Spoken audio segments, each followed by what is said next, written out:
Namaste and welcome to the Vedanta Society of Greater Houston and our Sunday service. Om yam yam yo brahmanam vidadhati purvam yo vai vedangscha prahinoti tasmai tam hadevam atmabuddhi prakasham mumukshurvai sharanamaham prapadye.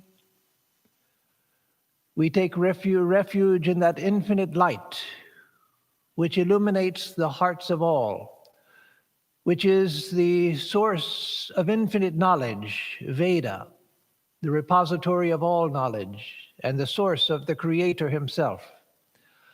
Om Shanti Shanti Shanti Harihi Om Tat Sat.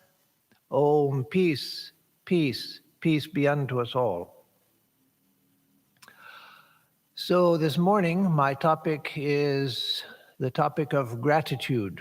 And that, of course, is because we just celebrated Thanksgiving. And so, as always, with my talks on such subjects, I like to examine a concept, to examine what it really means, how it's applied in life, and when it's appropriate, when there is a history, the history of the concept. So today, of course, I'm not going to go into the history of gratitude, but we will examine the concept and then its practical application in life. And then the differences in the Western concept of gratitude and the Indian concept of gratitude, specifically the Hindu concept of gratitude. So at first glance, it looks like gratitude is more of a Western observance or a cultural form than in India, and there's several reasons for that. That's a wrong notion, but it does. At first, it might look to someone as though gratitude is more of a Western emotion and emotional response than an Indian, and there are several reasons for that. One is that in the West, when in a Christian family, and Christianity, of course, was for almost 2 millennia the dominant religion. A little less than that because it took time for it to become dominant, but at least for 1,600 years, you can say, the dominant religion in the West. When we offer our food in blessing, we don't say a blessing like Om Brahmarpanam Brahmahavir, of course not in Sanskrit, but the idea also. In our Vedantic tradition, we say Brahmarpanam, the 24th verse of the 4th chapter of the Gita, to remind ourselves that eating is a sacrifice, and the food is a sacrifice. The digestive fire is the fire of sacrifice. The food is being offered into that fire, and the one who offers that sacrifice also is part of the process, and the whole thing is Brahman. And so it's really an affirmation. But in Christian families, when grace, as it's called, grace is said over food, one says something like the blessing that I grew up with, that my father would often say, with some variation according to the occasion. He would say, "Gracious Heavenly Father, we give thanks for this food. Bless it to the use of our bodies and us to thy service." But the essential part of every Christian blessing over food is thanking God for the food. And so that concept is not strong, certainly, in Hinduism. In fact, Sri Ramakrishna criticized that attitude, which had come in among the Brahmo Samajists, who were heavily influenced by Christianity and by European ideas in general. And so he would say that if God doesn't feed you, if God doesn't provide food, who is going to provide food? Is that something that you have to thank God for, as if God might withhold it if you didn't thank him for the food? And again, the Western concept of thanking God for the food is something that would be strange to most Hindus. And then you find in Christian hymns, many Christian hymns that praise God and thank God for all of the beautiful things that God has made for us. And Swami Vivekananda and Sri Ramakrishna both criticized that idea and that practiced heavily. Again, Sri Ramakrishna in the context of the Brahmo Samaj, when he would hear Brahmo Samaj preachers thanking God for creating this beautiful universe and all of the trees and for creating the sky and for creating the earth and for creating the oceans and creating the lakes and flowers and all of these things, cataloging all of the beautiful things God had made, Sri Ramakrishna would make fun of the practice. And Swami Vivekananda, who could be very iconoclastic and who could be severe in his scorn sometimes, in his humorous scorn. So I wish I had the exact quote. I don't have the exact quote, but I'll give a close paraphrase that captures the essence of what he was saying. He was saying to a Western audience, do you think God has nothing better to do than to make pretty things for babies like you?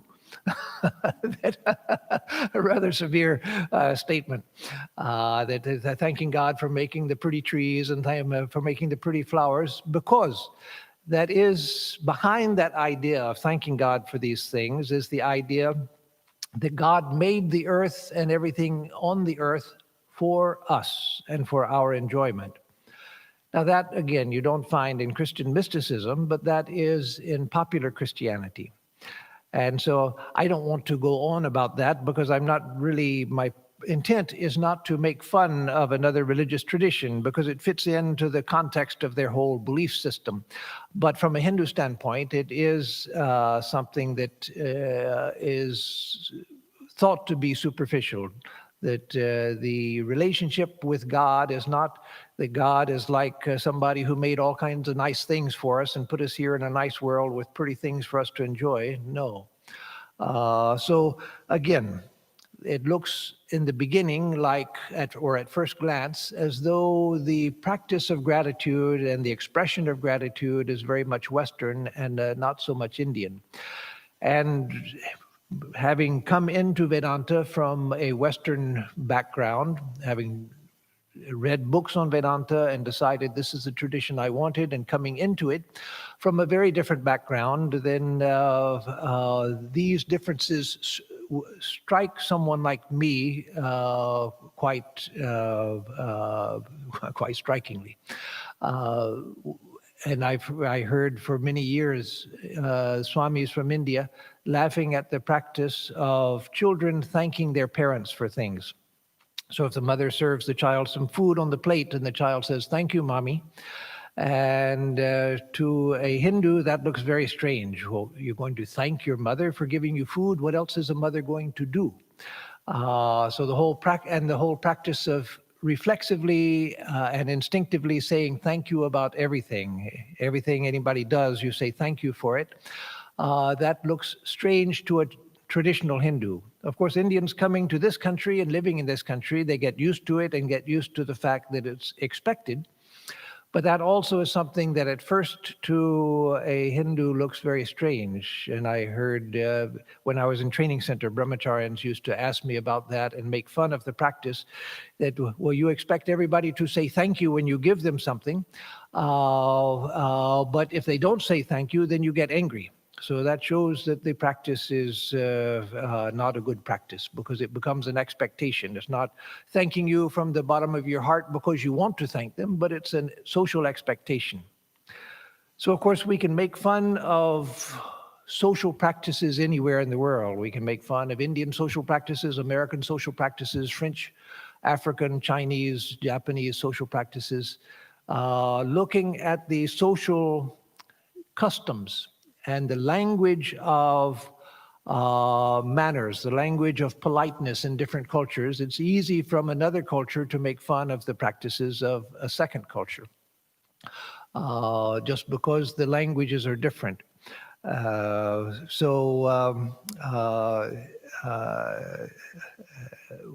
once gave, many years ago when I was in San Diego, this would have been probably around 1987 or 88, The only other talk in my life that I've ever given on gratitude or thankfulness was at that time. And the reason I haven't given it again was the results of it were terrible. At that time in San Diego, our audience was practically 100% Western. And being a young man at the time, I was in my early 30s and or mid 30s by that time. I was in my mid 30s, and having some of the rashness of youth. I liked to sometimes shock people. One of the things I always liked about Swami Vivekananda was the shocking things that he would say. And so sometimes I foolishly tried to imitate that, which I shouldn't have done because I didn't have the power or the insight of Swami Vivekananda. So my lecture on Thanksgiving, on the Sunday after Thanksgiving, just like this one, I criticized the Western practice of giving thanks because, again, I had been brought up in Vedanta hearing all of this criticism of the practice of giving thanks and all of that. And so I made fun of the whole practice. And afterwards, I heard people murmuring, I never knew it was such a bad thing to say thank you. And then we actually lost one of our good members because he was so insulted that he stopped coming. He had been he was a retired Southern Baptist minister, and that lecture was just too much for him. And so I realized after that that that was a mistake. And it's also a mistake for people who are too young and spiritually immature to put themselves in the position, of course, I had not put myself, I was put there by others, but to put themselves in the position of being a spiritual teacher, because it takes a long time for most of us to gain the maturity to understand other people and to understand the effects of our words on other people.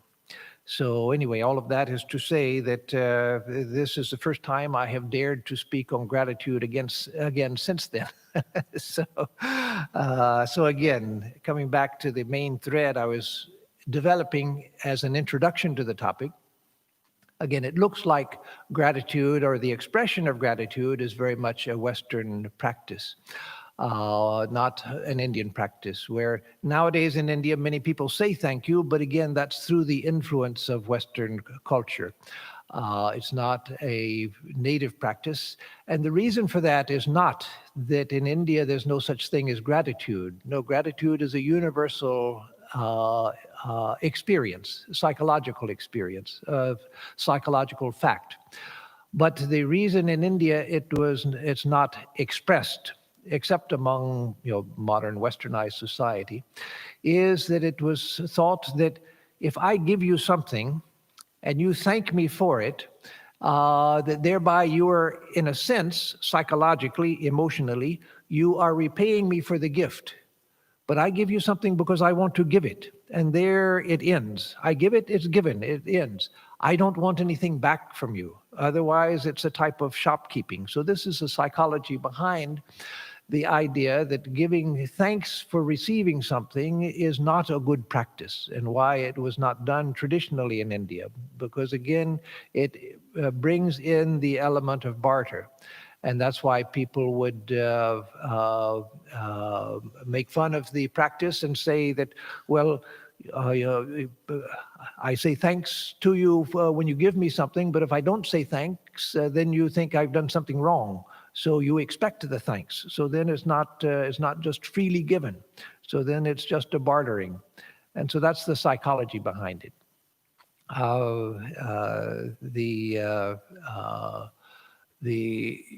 remember an incident when I'd been in India, living in India for 2 years. I just finished my training center course. And so I was posted to Mayavati, the Advaita Ashrama at Mayavati in the Himalayas, a wonderful opportunity I was given, for which I am very grateful ever since. And so on my first trip to Mayavati, I was going with the new editor of Prabuddha Bharata, Swami Balaramananda.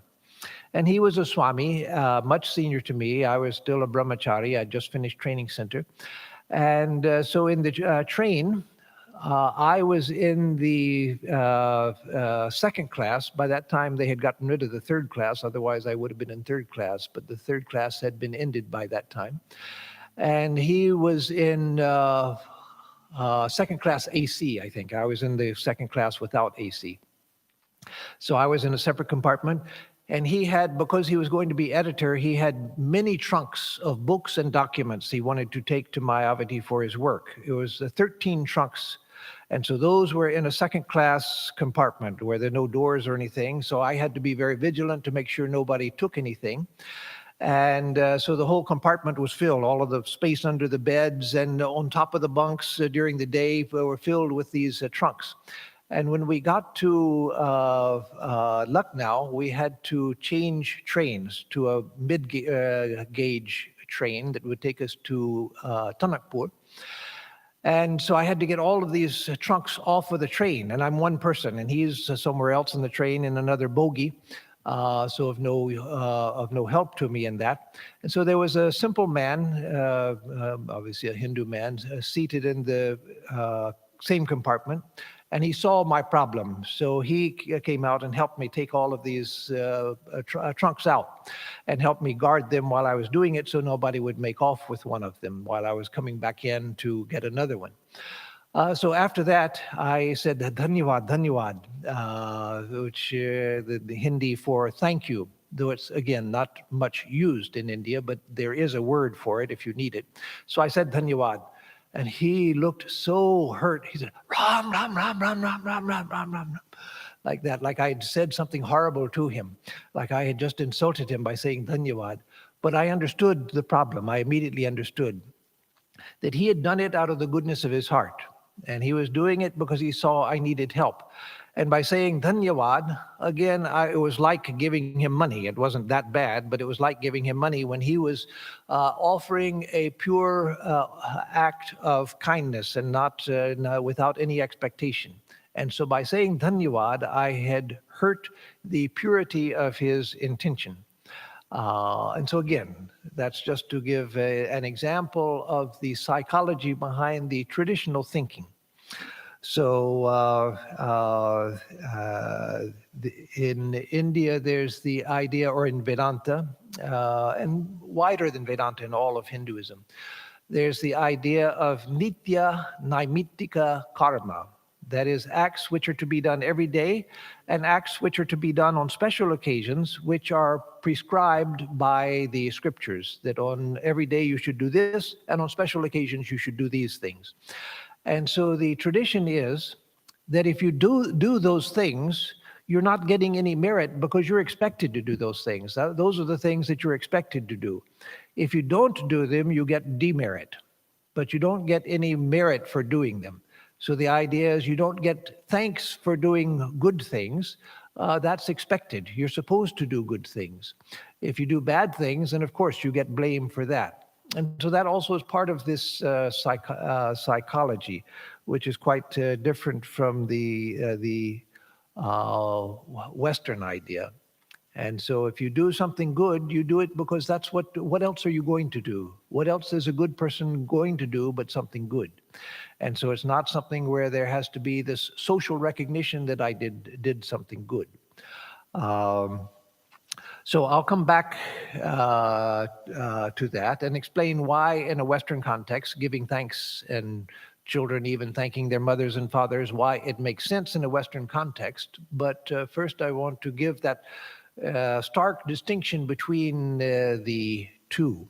So coming back to just the pure concept of gratitude, the word gratitude, the English word gratitude, comes from the Latin gratus and gratia, G-R-A-T-U-S for gratus, and gratia, G-R-A-T-I-A for gratia. So gratus is an adjective which means pleasing or thankful. So not pleasing as a gerund or not pleasing as a verb, verbal form, but pleasing as an adjective. That's a pleasing thing. So pleasing or thankful. And gratia, that means gratitude, thankfulness. and it also means grace, depending on the context, grace or gratitude or thankfulness. And so in the dictionary, you find definitions of gratitude like the quality of being thankful, readiness to show appreciation for, and to return kindness. So the quality of being thankful. You give me something and I appreciate it. I say thank you because I'm recognizing that you have done something out of kindness. So readiness to show appreciation for and to return kindness. You have done something nice to me. Let me be nice back to you, at least by saying thank you. So that's the idea behind the Western concept of gratitude. Another definition, it's an expression of appreciation for what one has. So I'm grateful for all of the things that I have in life. And that I'll come back to in the Hindu context, where we see that, yes, that's very much part of the Hindu tradition as well. It's a universal experience. But again, expressing it in dictionary terms and in Western terms, gratitude is an expression of appreciation for what one has. Or, according to the previous definition, and both are true, expression of appreciation for what one receives as an act of kindness from another. And also, it's in some of the definitions, it says appreciation for the value of something independent of its monetary value. So you appreciate things independent of monetary value. If you appreciate sunrise or beautiful scenery, it's not because it's of monetary value. It's because of the experience of beauty. And in a Western context, one thanks God for that beautiful sunrise, etc. So there's a reason why the expression of gratitude is more overt in Western society. Again, as we've seen in India, traditionally in India, it was not expressed overtly. But in Western society, there's a reason why it is expressed more overtly. For one thing, in the home is where, whether east or west, in the home is where we learn our basic skills for social interaction. It's in the home with parents, with brothers and sisters, with aunts and uncles, grandparents, that one first begins to learn the language of proper interaction with other people. So children, east or west, have to be taught how to interact with others, how to share, how to be generous, etc., how to be kind, how to serve, how to be considerate of others' needs, and so forth. Home is the first place where we're schooled and the main place where we're schooled in these. And so in the West, children are taught to say thank you when their mother gives something, because outside of the home, in Western society, that is expected, good or bad. Forget about whether it's good or bad. That's the way things are in the West. If you don't thank someone for something that they give you, then the other person thinks that person is so egotistical that they take this for granted. And so thanking is to show that I don't take it for granted. And so children are taught in the home to say thank you. Again, right or wrong. One can make fun of the tradition, or one can criticize it, or one can appreciate it. But right or wrong, that's the reason why it's done, is that children are taught not because the mother is going to feel hurt if the child doesn't express thanks, but because the child is being taught how to interact with other people. So when they go outside of the home, they know how to interact. And so it's not so transactional in the home as it might seem to an outsider, someone who's not from the West. Another reason why there is the practice of saying thank you and many of the Western manners that we have, social manners that we have, is that in Western society, and you could say particularly in America, but in cultures like German culture also, and in general in Western society, people are much more direct than they are in Asia, not just India, but all over Asia. That people say things directly, things do things directly. And one of the problems that Westerners have when they go to Asia, including India, is that everything seems to be done like this, that things are done indirectly. That's because to do something and to say something too direct in the East is considered aggressive. And so you suggest things, or you indirectly say things, or you indirectly ask things rather than going direct. Whereas in the West, it's just everything is face to face, nose to nose, just direct. And so each has its value and each has its purpose.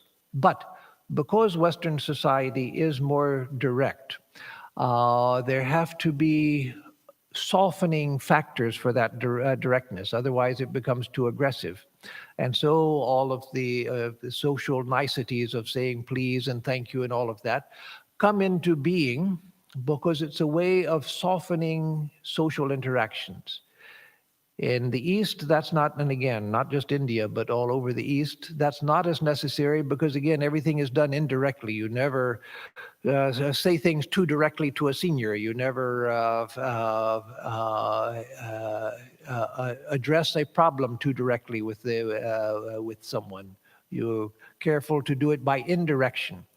And so to a Westerner, it looks, again, like this same Swami I went to Mayavati with, the new editor. He used to say that some people, instead of eating like this, they eat like that, meaning being too indirect. So to a Westerner, just as to an Asian, Western society looks very crude and very aggressive. So to a Westerner, Eastern society looks very indirect and unnecessarily complicated. You just want to do this, well, just go do it. But in the East, well, what is so-and-so going to say? What are they going to think? What if this happens? What if that happens? Everything, again, is more complex because it's understood that social interactions are by nature complex. And so in the West, again, the strange niceties we have in the language that we use, the social language of social niceties, is the Western way of softening a direct approach to life. So again, all of this is just to understand the differences because nowadays cultures meet. And as we know, the archetypical ugly American, an expression that was coined in the 20th century, the ugly American, that is the American who goes out into other countries and expects everybody to adjust to him or her, and who goes about telling everybody how they should be doing everything because the American way of doing things is the right way and you're doing it the wrong way.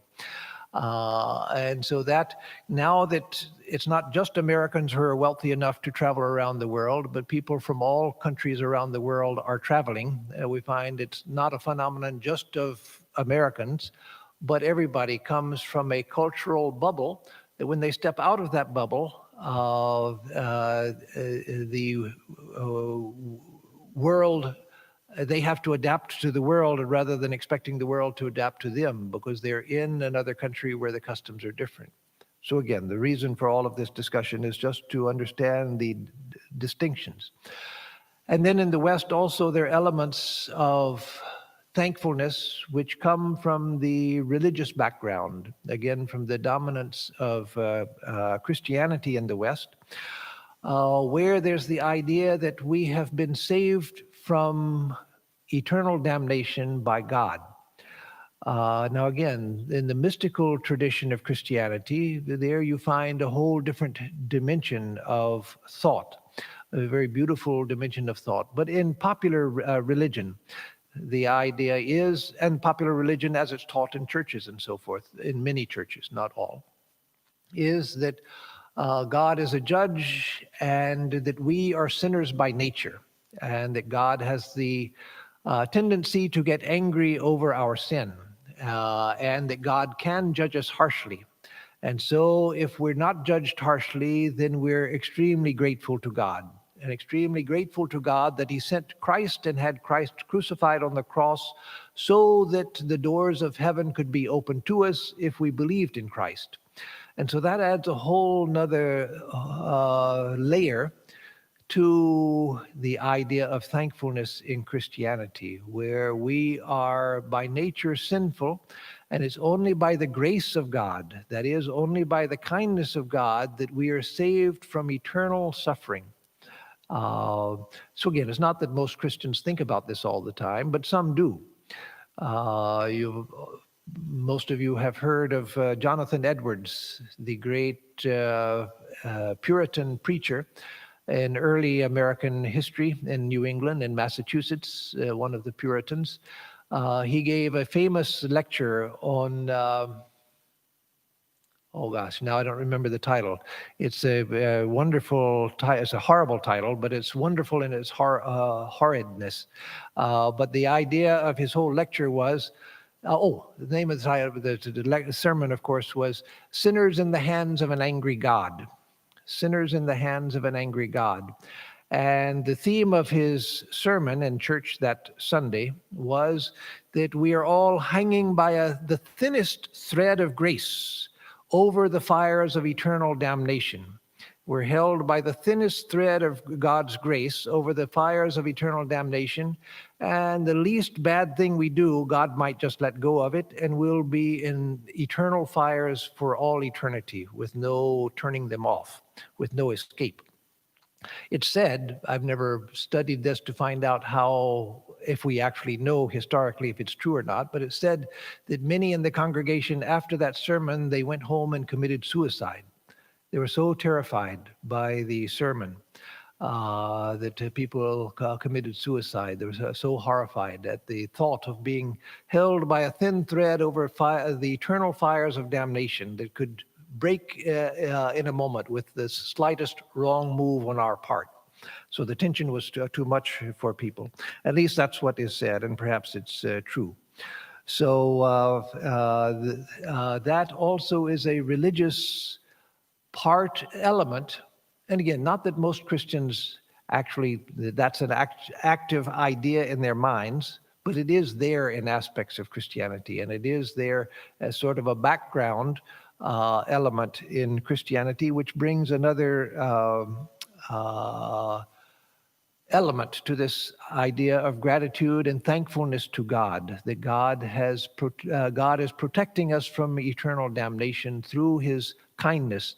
And we have to recognize that we are sinners, we're not deserving of God's kindness, but out of his infinite kindness, he may save us, may not, but he also may save us from eternal damnation. So at the worst, that produces tremendous fear among people and tremendous anxiety, existential anxiety, and it produces groveling before God. Sister Nivedita, when she was becoming very devoted to Mother Kali, Swami Vivekananda encouraged her because he saw that that was her path. But he said, no groveling before Mother, no groveling before Mother. That is, go to Mother as a hero. Don't go as a miserable supplicant, afraid and praying to Mother, oh, please protect me, please be kind to me. No, go to Mother as a hero. And that was Sri Ramakrishna's attitude as well. So at the worst, it produces all of this fear and anxiety and groveling. At the best, of course, and there is the best side of it, then you get such things as the beautiful hymn, which all of you have heard, Amazing Grace. A hymn which was written by a man who had been a slave trader back in the days of the English slave trade. He was an Englishman who was a slave trader who bought and sold slaves, brought them to the New World to sell. And so horrible, horrible work that he did. And then he had a conversion experience, and he became a great devotee of God, became a great saintly man, gave up the slave trade and everything associated with it, and became a great devotee of God. And so he wrote the hymn, a beautiful hymn, Amazing Grace, how sweet the sound, etc. So all of you have heard it. It's very popular in the West. And so that is at the best, recognizing that I was a sinner. Yes, I did many terrible things, but by the grace of God. because his experience was not that he realized I'm a bad person and I'm going to try to be good, and on my own self effort, I'm going to turn myself around. No, he was confronted by God and transformed by God. It was an experience of grace, that the grace of God lifted him out of the circumstances where he had been and where he had put himself. And so there was this tremendous experience of gratitude for the freely given grace of God. So again, in India, the experience of gratitude is also just as strong as anywhere else. But in India, the traditional idea was that to express gratitude was what was not done. Expressing gratitude was gauche. Expressing gratitude was, again, something that you didn't need to do because the person has given you something because they want to give it. And you, of course, are happy at the show of kindness, but to express thankfulness for it was considered unseemly. And so the experience of gratitude itself was true. Um, Swami Brahmananda used to say, Sri Ramakrishna's disciple, Swami Brahmananda, used to say that our love for you, meaning he was speaking to his disciples, our, meaning him and the other direct disciples, our love for you is so great that we can't express it. And if we express our love, then our love is not deep enough. That is, if we tell somebody, oh, I love you, then that means that my actual love is not deep enough. That's the idea. That if I have to tell you that I love you, it means that I haven't really shown you that I love you. And so again, that's the overt expression that is not a part of traditional culture. So in the West, as I have believed for many decades with many things in the West, that we have to respect whatever culture we are in, and we have to respect the language and customs of the culture. But in the West, over time, through the internalizing of Vedantic ideas, we also need, we as Westerners, it can't be imposed from somebody outside, just as we shouldn't go to India and try to impose things on India, which has been done a great deal for hundreds of years, should not have been done. Great harm has been done to India because of that imposition and to many other countries. But within the West, within a culture, people belonging to a culture, as they absorb these Vedantic ideas, then it will naturally lead to a refining of the concepts, such as the concept of gratitude and the expression of gratitude. So going deeper into the concept, in Sanskrit, there is a term for gratitude, kritagnyata. Kritagnya means grateful, and kritagnyata means the quality of, the abstract noun of gratitude. So the meaning of it, krita means that which is done, nya, recognizing, knowing. And so it's recognizing that which has been done. So with full context, kritagnyata means the act of or the fact of recognizing that which has been done for you, something good which has been done. So appreciating, showing, or being grateful for that which has been done. So there's a Sanskrit term for that.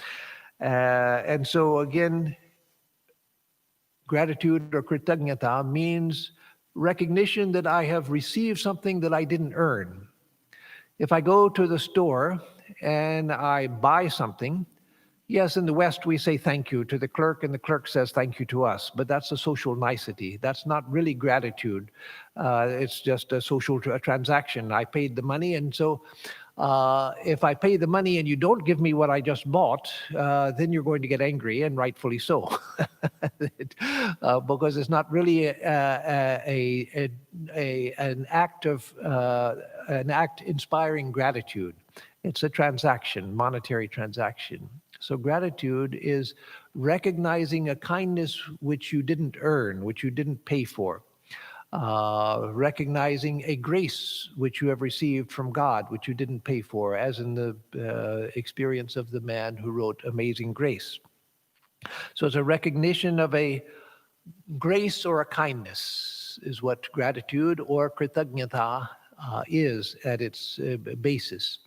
And so there's an element of joy in receiving that, which is an act of pure kindness, an act of pure grace. So joy is involved, and the experience of love. Not erotic love, not emotional love in the sense of personal love, getting involved with people and all of that. No, but the experience of love. Love is at its basis, the purest experience of love is the experience of unity. And when someone gives you something just as an act of kindness, then there's, in the recognition of what I have received, there is the experience of love as well, the experience of a connection with the person who has given it to me. And so the experience of joy, the experience of love are part of gratitude. Now, psychologists, modern psychologists, say that there are great values to the conscious recognition of gratitude. In fact, they say, and this is both in pop psychology and in serious psychology, that is, in research-based psychology, that counting our blessings is a very healthy exercise. Why? Because we all, because of human nature, tend to focus on the negative, the problems, the things we don't have, the problems we have to face, the irritations, the frustrations. So if we begin to recognize, if I consciously am aware of the great benefits I have received in life, things that I didn't work to attain. So I'm not talking about, well, I got a good job because I went to school and worked hard and went up through the ranks in the company, and I got a good job because I deserved it. No, not things like that. But the intangible things that we have received in life, the helps that we have received along the way, that not because I earned it, but because someone was kind enough to put out a helping hand. So the value of counting blessings.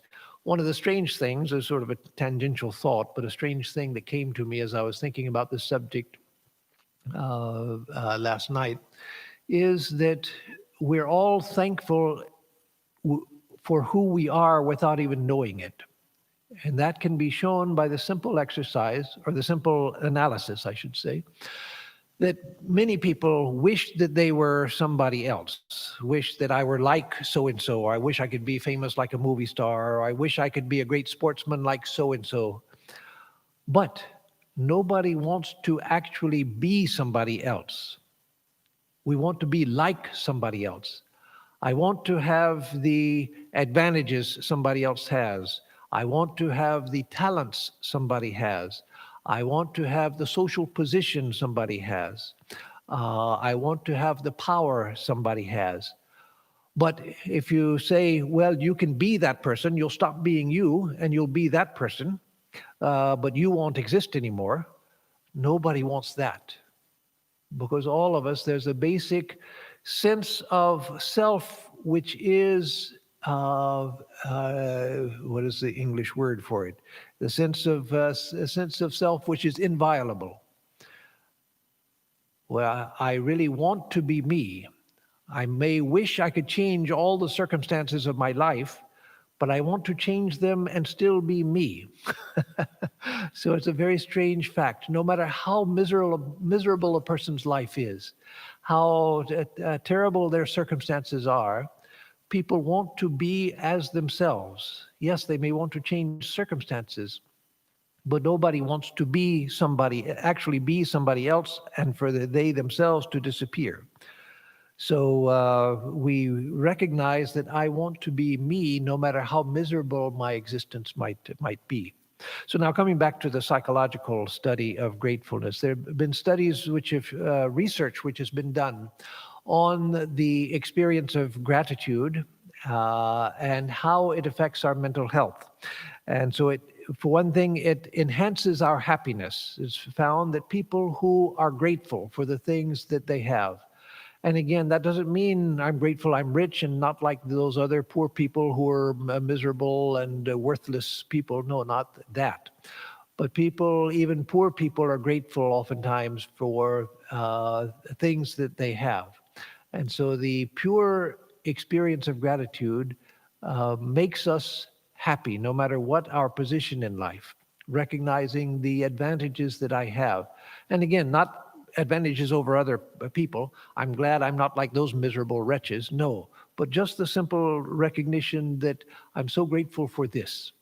That it makes us happier in life. And that's, again, has been studied and even to the extent it can be quantified. It's been found to foster mental and physical health. That a person who practices gratitude, again, not in a superficial way of going around saying thank you to everybody, but just recognizing the blessings that I have in life, that their physical as well as mental health improves. And it does, one of the ways it does that is, again, because it shifts our attention away from the negative towards the positive elements of our life. So no matter who we are, we can find that there are blessings that we can count. And so that's actually a practice which is psychologically helpful. I copied out from the from the internet from a psychological study, 14 benefits of gratitude. So I'll just read them off. I'm not going to elaborate on each one, maybe a little on one or two, but just to see that these are the things that psychologists have found are the benefits, measured benefits of gratitude. One is increased happiness and a more positive mood. That's one. More satisfaction with life. Again, because I begin to see the positive things that I have in life. So greater satisfaction with life. Less materialistic attitude towards life. That's interesting that gratitude gives you a less materialistic attitude towards life because I realize that the things that I'm grateful for are things that money can't buy. The friends that I have, the support I have from loved ones, family, whatever it is, but things which are not material. So being grateful, counting one's blessings, being grateful, makes us less materialistic. It makes us less likely to experience burnout. So say if we have a loved one that we have to care for day after day, they need our help, and it can be grueling. The burnout in service industries and burnout among people who have to take care of debilitated family members over long periods of time, burnout is very high. But if we practice gratitude, then burnout itself becomes less. Better physical health, even better sleep. Those who have gratitude, even the sleep is better, less fatigue. Lower levels even of cellular inflammation. Again, these have been scientifically researched. So the level of cellular inflammation goes down. Greater resiliency in the face of life. That is the ability to rebound from bad experiences. That also increases. It encourages the development of patience, humility, and wisdom. Patience, humility, and wisdom. These things are increased by that. And these are all for the individual. And then that's a 10 for the individual and 10 in group dynamics, where it helps groups. It increases pro-social behaviors. That is, our interactions with others become improved. It strengthens relationships between me and other people. It may help employees' effectiveness at work if they recognize things that they can be grateful for. And it may increase job satisfaction as well. So these are 14 things that scientists, through social scientists, through experimentation, have found that are tangible, measurable benefits that people get from the practice of gratitude. Again, not going around saying thank you all of the time, but just the recognition of the benefits that I have in life. So now, Vedantic examples in the remaining time. Let me turn more specifically to Vedanta. You know, the Pancha Mahayagnas, the 5 great sacrifices that it said a householder is to practice every day. That is, the idea is that every day a householder incurs 5 debts to 5 different groups of beings, and that those debts have to be repaid every day. So this is actually an exercise in gratitude. So the first of the 5 groups to whom we should be grateful and to whom we offer our thanks, or we offer something in recognition of what we have gotten from them, are the devas, the spiritual forces in life. So you can think in terms of God or the gods. So whether it's God, just God as God, or the gods as the gods and goddesses. Uh, we have our spiritual foundation. We have our rootedness in spirituality. We have our connection to spirituality. We have the recognition of spirituality because of the divine being and its manifestation as the gods and goddesses. And so that we repay every day by prayer and meditation. We repay our debt to the spiritual forces, to God and the gods. Then comes the rishis. The rishis, the great sages of all cultures, who have passed down their insights to us, the great realizations of the great sages. And yes, it's not just India. In all cultures, there have been great sages who have been of great benefit to humanity. In the great Mississippi culture, the Native American culture called the Mississippi culture, which was centered around present-day St. Louis, there's still earthen ruins that are visible outside of St. Louis. The existing remnants of the great Mississippi culture. It disappeared before Western explorers ever got there, because diseases which the Europeans had brought to the Americas spread and wiped out the whole culture before explorers even got there. The culture had gone because of disease. By the time explorers physically got there, their diseases got there before they did. But this was a great culture, and they had a great leader that they looked to. And when you hear about this, the records remaining about this great spiritual leader, then it sounds like one of the great incarnations of God, who brought dharma, who brought the righteousness, what one should do, one should not do, the way to worship God, the relationship to God, spiritual values, and so forth. And so in all cultures around the world, there have been great sages who have, through their insight, have passed down, who have instituted culture, instituted civilization, and passed it down to humanity. And so we repay our debt to the rishis, to the sages of the Vedic culture, as well as to the other cultures around the world. We repay it by studying their works, studying and following their teachings, which have come down to us in scriptures, whether written scriptures or oral scriptures. And then the third sacrifice is, or the third debt is owed to our ancestors, our very physical being, our family line, the family traditions. Those are things that have come down to us through the ancestors. And so a sense of gratitude towards the ancestors. And that there were traditional ways of repaying that, like the offering of Shraddha offerings and so forth, and the yearly offerings to the ancestors.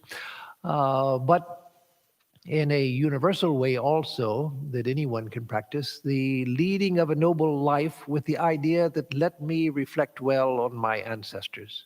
Let my life be an honor to my ancestors. You remember in the life of Sri Ramakrishna, when his father Khudiram went to Gaya to offer oblations to his ancestors, and that night he had the vision in which he saw Gadadhara Vishnu come to him. Before he saw Vishnu come to him in the vision, he was sleeping in the temple, but he saw in the vision, he saw himself in the temple also. And on both sides, he saw his ancestors standing there and blessing him. and very pleased with the person that he had become. And so, by leading a noble life, we repay our ancestors. And then, Nara Yajna, that is, we owe other human beings. I often refer to the saying of Albert Einstein. He said that, and this is a paraphrase, but a close paraphrase, that every day I am aware of the sacrifices made by many, many people in society, which allow me to do my research in fundamental physics.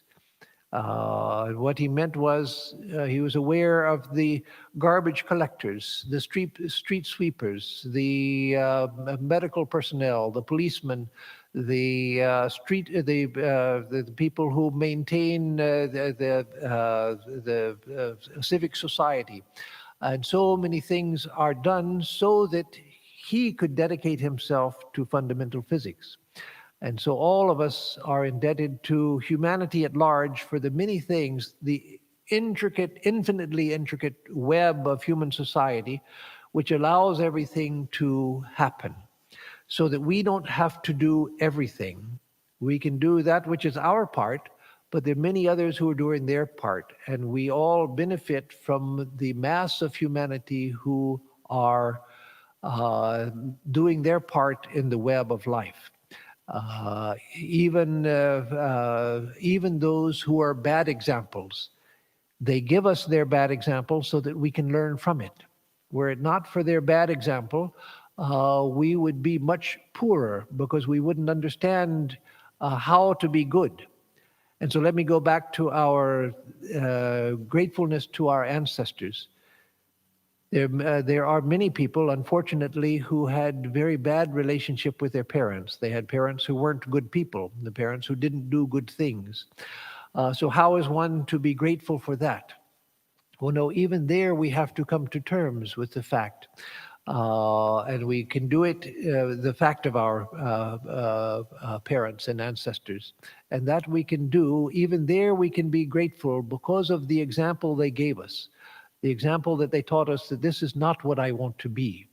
For whatever reason, karmic reason, I had to be born there, and I had to learn this lesson that this is not what I want to be. I want to be something else.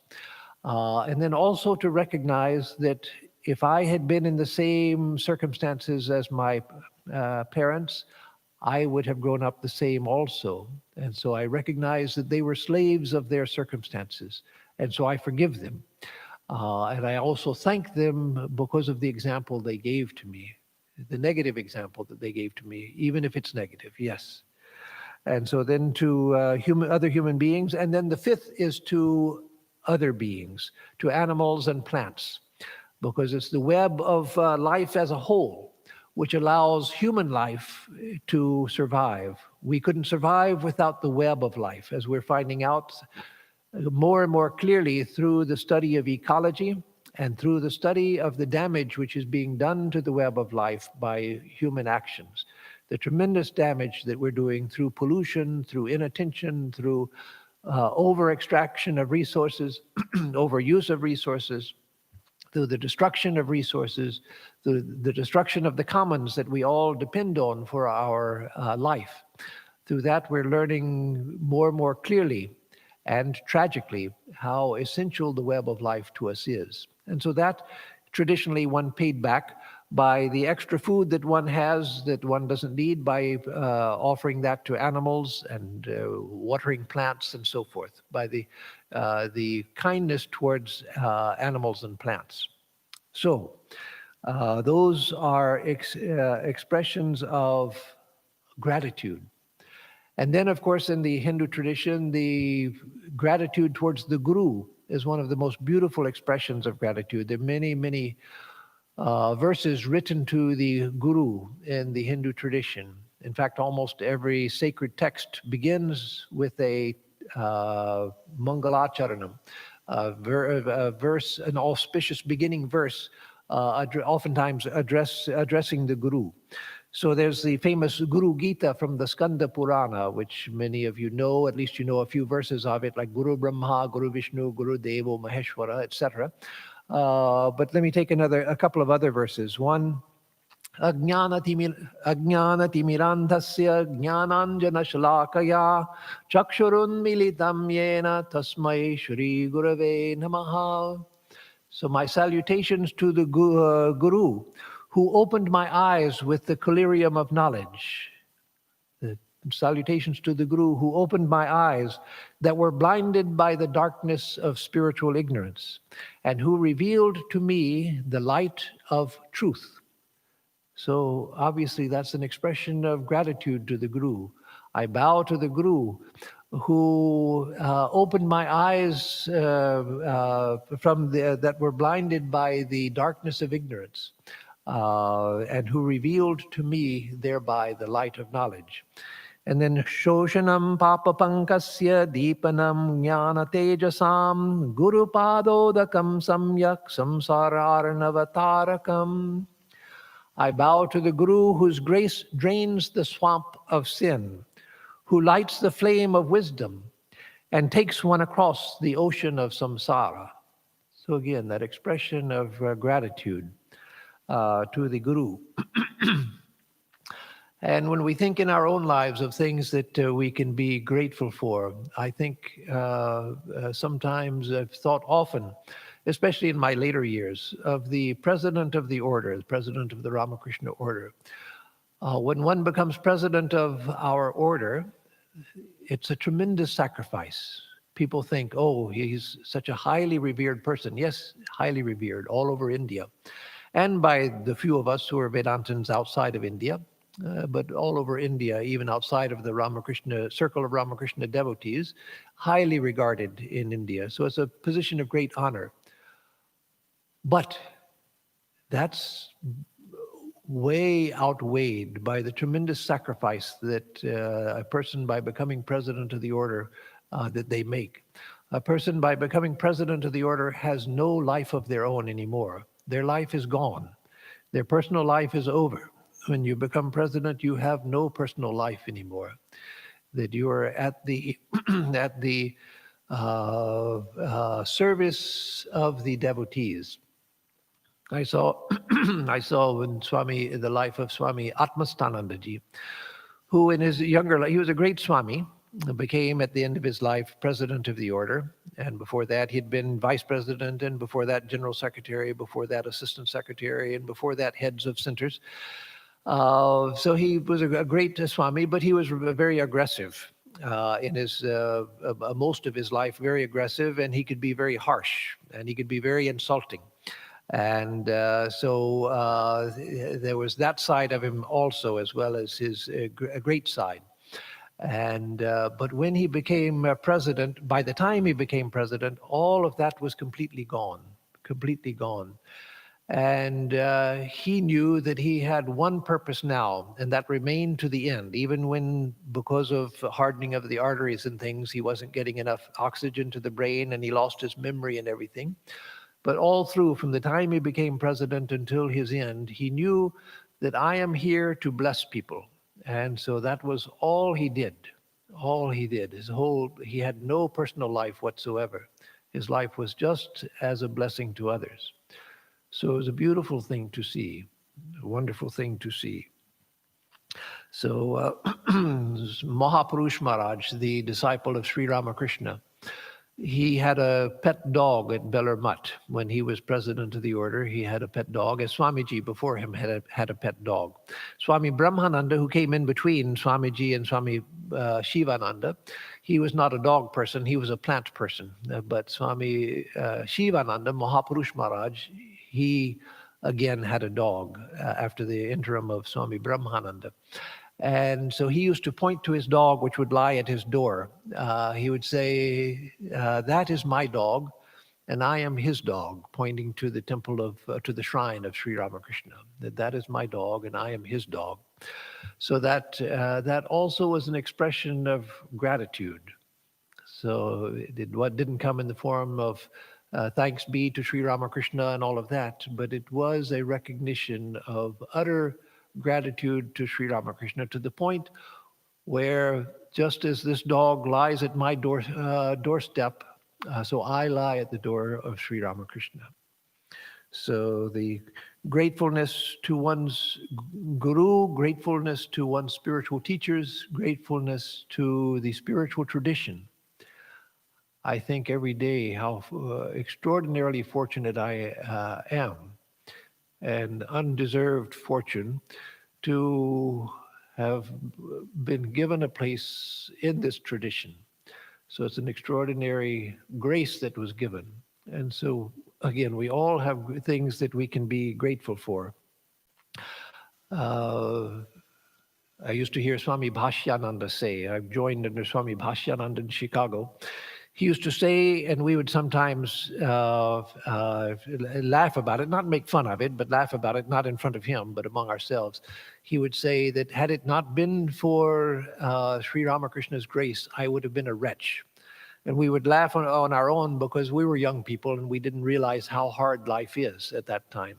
Young people think that life is just waiting to be grabbed. All we have to do is go out and grab it. And so we'd make fun of it, thinking that, well, what kind of wretch would he have been? He's such a great man and such a spiritual person.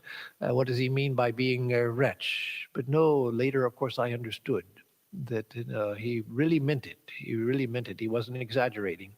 That in comparison with what he could become by being given shelter with Sri Ramakrishna and Holy Mother and Swamiji, yes, he would have been, in his own eyes, would have been a wretch, and his life would have been wretched. So lastly, let me say, because I've already gone over time, lastly, let me say that we should be grateful for our mistakes as well. Grateful for our mistakes, because it's through our mistakes that we learn as much. And actually, we learn more through our mistakes than we learn through the good things that we do, the successful things we do. We should be grateful for all of our mistakes, because through them we learn. They also are blessings. So I want to close by reading a letter of Swami Vivekananda. It's the most beautiful letter he ever wrote, of many, many beautiful letters. And I have to say, I always have a hard time getting through this letter because it is so beautiful. But it's a letter that he wrote to Josephine MacLeod in April of 1900. You can find it in volume 7 of his complete works, April 18th, 1900, to Josephine MacLeod. So he says he was in San Francisco at this time, and he was, at this time, we know from his other letters and from reminiscences of him that he was in a very, very high state all of the time. Of course, his nature was to be in a high state, but even for a spiritual person like Vivekananda, a world teacher like him, there are times when they spend most of their time capable of interacting and doing things here. There are other times when they're in such a high state that this begins to lose all of its meaning and they can't attend to the things as they used to. So he says, I am well, very well mentally. I feel the rest of the soul more than that of the body. The battles are lost and won. I have bundled my things and am waiting for the great deliverer. By this time, he knew that he was going to die soon. He died 2 years from this time, but he knew that he was not because he was ill, but because he knew that his work was finished now. And again, the letter does not directly address the idea of gratitude, but the feeling of gratitude is all through the letter, through every line of the letter. So just hear it with that understanding. He goes on, Shiva, O Shiva, carry my boat to the other shore. After all, Joe, the way he addressed Josephine MacLeod, after all, Joe, I am only the boy who used to listen with rapt wonderment to the wonderful words of Ramakrishna under the banyan at Dakshineshwar. That is my true nature. Works and activities, doing good and so forth, are all superimpositions. Now I again hear his voice, the same old voice, thrilling my soul. Bonds are breaking, love dying, work becoming tasteless. The glamour is off life. Only the voice of the Master calling, I come, Lord, I come.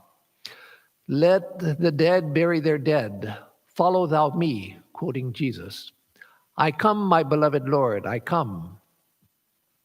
Yes, I come. Nirvana is before me.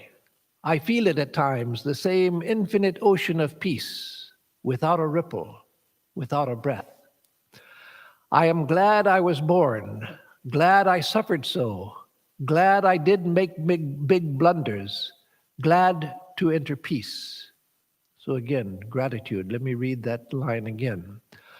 I am glad I was born, glad I suffered so, glad I did make big blunders, glad to enter peace.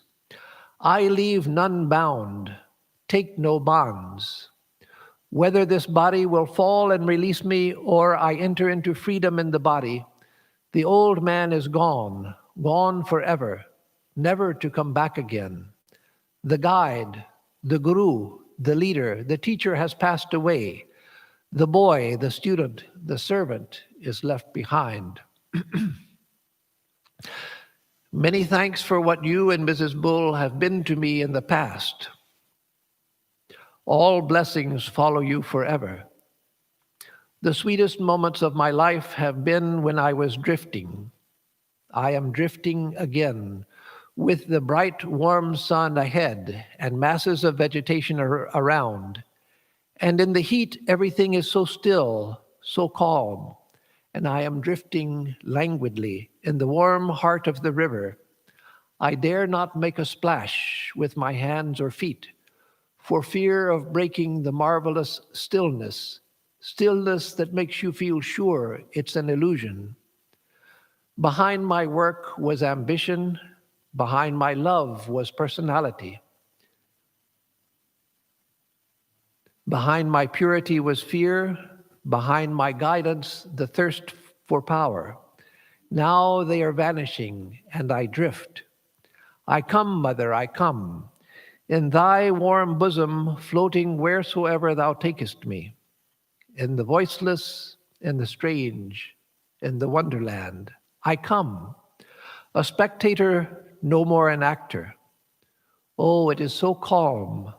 My thoughts seem to come from a great, great distance in the interior of my own heart. They seem like faint, distant whispers, and peace is upon everything, sweet, sweet peace. Like that one feels for a few moments just before falling into sleep, when things are seen and felt like shadows, without fear, without love, without emotion. Peace that one feels alone, surrounded with statues and pictures. I come, Lord, I come. The world is, but not beautiful or ugly, but as sensations without exciting any emotion. Oh, Joe, the blessedness of it. Everything is good and beautiful, for things are all losing their relative proportions for me, my body among the first. Om, that existence, that is Om Tat Sat.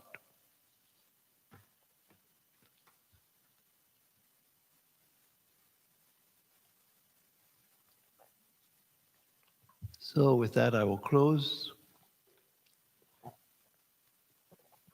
So I won't take questions today because too much time, I'm way over time. So let me just give announcements. On Tuesday, we'll have the Bhagavad Gita class at the regular time, 7:30. On Thursday, we'll have the Gospel of Sri Ramakrishna class at the regular time, 11 o'clock in the morning. And the next Sunday, we won't have the usual service. And in fact, it won't be live streamed over YouTube. We will have a memorial service for our dear devotee Dhira, Margaret or Peggy Nosek, who passed away last week. She was a very close devotee for decades. At one time, back in the early 1980s, she was president of our group. Before we had an official center, she was president of the Ramakrishna Vedanta Association. And so she has been a member all of that time since the early 80s, and a very close devotee. And in recent years, she couldn't come often because of bad health, but when she could, she would come. And so we're having a memorial service for her on Sunday, the 6th of December. And that will be over Zoom. And so we won't publish the link to Zoom because we could easily have more people than we can that Zoom allows, and so it would break the system. So we'll send out a notice to many of you with the Zoom link. And if there are any of you that want to be sure that you get the Zoom link, then please send me an email, either at info@houstonvedanta.org, the email which is on our website, or to my own email, atmarupananda@gmail.com. One or the other, to be sure that you get the Zoom link. And so especially all of those of you who knew her, certainly we want you to be part of the memorial service next Sunday at the usual time, 11 o'clock. Her brother and one of her closest friends, Rosemary, her brother Tom, and a very close friend, both of them will say some words. And I will do the formal part of the service as well as informal remarks. And we may invite remarks from some of you who knew her well.